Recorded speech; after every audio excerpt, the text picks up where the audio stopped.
ఇవాళ Dinesh Kumar 2013 batch 5 years. ఇవాళ పాడేరులో Alluri Sitaramaraju district కలెక్టర్గా ఇవాళ జాయిన్ అవుతున్నాను. సో నాతో పాటు నా జాయింట్ కలెక్టర్స్, సబ్ కలెక్టర్స్, యూఐటీడీఎస్ అందరూ కూడా ఉన్నారు. సో ఇది నా సెకండ్ జిల్లా. మొదటి జిల్లా ప్రకాశం జిల్లాలో 2022 ఏప్రిల్ 4వ తేదీ రోజు నుండి నిన్న వరకు అక్కడ పనిలో ఉన్నాను. ఇవాళ అక్కడ నుంచి ట్రాన్స్ఫర్ అయ్యి ఇవాళ ఏఎస్ఆర్ డిస్ట్రిక్ట్లో జాయిన్ అవ్వడం జరిగింది. సో ఈ డిస్ట్రిక్ట్ రంపచోడవరం అండ్ చింతూరు నాకు పరిచయం ఉంటుంది. ఎందుకంటే దీనికి ముందు పియుఐటీడీ రంపచోడవరం ఉంటున్నప్పుడు ఆ మండల్స్, అక్కడ ఉంటున్న మండల్స్ అన్నీ కూడా అప్పుడు అడ్మినిస్ట్రేషన్ చేయడం జరిగింది.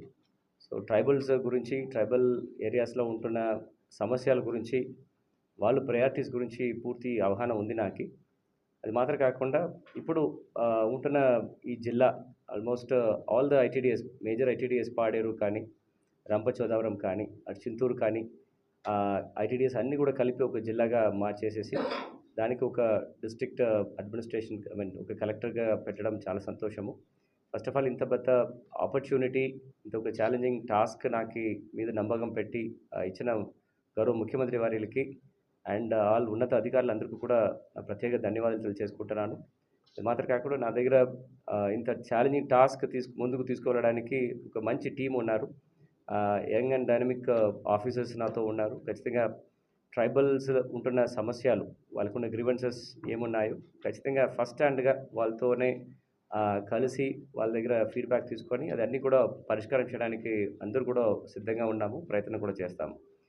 ముఖ్యంగా ఈ ట్రైబల్ ఏరియాస్లో ప్రతి ముఖ్యమైన సమస్య ఛాలెంజ్ అని చెప్తే హెల్త్. సో దాని గురించి ప్రత్యేక చర్యలు తీసుకుంటాము.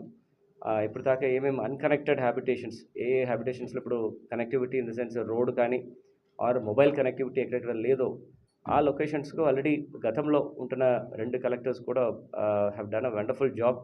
So my heartful thanks for them. And ఖచ్చితంగా వాళ్ళు ఎక్కడెక్కడ ఏ ప్రాజెక్ట్స్ ఏ టైంలో వాళ్ళు పెట్టేసి వెళ్ళారు ఆ లొకేషన్స్. ఎడ్యుకేషన్, మనకున్న ట్రైబల్ వెల్ఫేర్ ఇన్స్టిట్యూషన్స్ ఇక్కడ ఆల్మోస్ట్ ఆల్ 3 ఐటీడీఎస్లో ఉంటున్న మండలంలో కూడా ఉంటుంది. ఆ ట్రైబల్ వెల్ఫేర్ ఇన్స్టిట్యూషన్స్లో ఉన్న పిల్లలు కానీ, ఆ టీచర్స్ కానీ, వాళ్ళని పర్యవేక్షణ చేస్తున్న సూపర్విజన్ ఆఫీసర్స్ అందరికీ కూడా ఖచ్చితంగా చాలా గట్టిగా, చాలా థరో రివ్యూ ఉంటుంది. పిల్లలకి ఎట్టి పరిస్థితుల్లో ఎడ్యుకేషన్ ఉన్నత స్థాయిలో తీసుకురావడానికి ప్రయత్నం చేస్తాము. వాళ్ళకి కావాల్సిన సదుపాయాల గురించిన విషయాలు కూడా ఖచ్చితంగా చర్యలు తీసుకొని అది ప్రభుత్వ దృష్టికి తీసుకువెళ్ళి దాని గురించిన లోపాలు ఏముంటే కూడా అప్పటికప్పుడు అది సరిచేస్తాము. అండ్ కనెక్టివిటీ, మూడవది ఛాలెంజెస్ ఇన్ఫ్రాస్ట్రక్చర్. దాంట్లో ముఖ్యంగా drinking water and road connectivity మీద ప్రత్యేక చర్యలు పెడతాము. Already press and media also మీ దగ్గర విజ్ఞప్తి ఏమంటే కింద స్థాయిలో ప్రజల మధ్యలో ఉంటున్న ఏదైనా విషయాలు, సమస్యలు ఉంటే ఖచ్చితంగా నాకు నేరుగా మీరు ఫీడ్బ్యాక్ ఇవ్వగలుగుతారు. సో అది ఖచ్చితంగా I will give a lot of importance. And ఖచ్చితంగా మీరు చెప్పిన విషయాలు ఎంక్వైరీ చేసి అది వాస్తవంగా ఉంటే మాత్రం ఖచ్చితంగా అది పరిష్కారం చేయడానికి పూర్తిగా అందరూ కూడా ప్రయత్నం చేస్తాము. ప్రజలు కూడా డైరెక్ట్గా కలెక్టర్కి ఏదైనా వాళ్ళు రాకపోతే అట్లీస్ట్ ఫోన్ ద్వారా చేయడానికి ఒక ఫోన్ నెంబర్ కూడా ఇవ్వడం జరుగుతుంది. అది కూడా ప్రజలకి అందరికీ కూడా పబ్లిసైజ్ చేయండి. ఓకే, ఇప్పుడు పిహెచ్సిస్ అన్నీ కూడా 24/7 పిహెచ్సిస్గా ఎప్పుడో మనం మార్చేయడం జరిగింది. గతంలో మనకి ఓన్లీ 1 మెడికల్ ఆఫీసర్స్ ఉంటారు. దానివల్ల ఈ సమస్యలు ఉన్నాయి. ఇప్పుడు ప్రతి పిహెచ్సిస్లో 2 మెడికల్ ఆఫీసర్స్ ఇచ్చారు. సో ఖచ్చితంగా 24/7 చేయడానికి ఏర్పాటు చేస్తాము. దాంట్లో ఎవరు సరిగా అటెండ్ చేయకపోతే వాళ్ళ మీద కఠిన చర్యలు తీసుకోవడం జరుగుతుంది.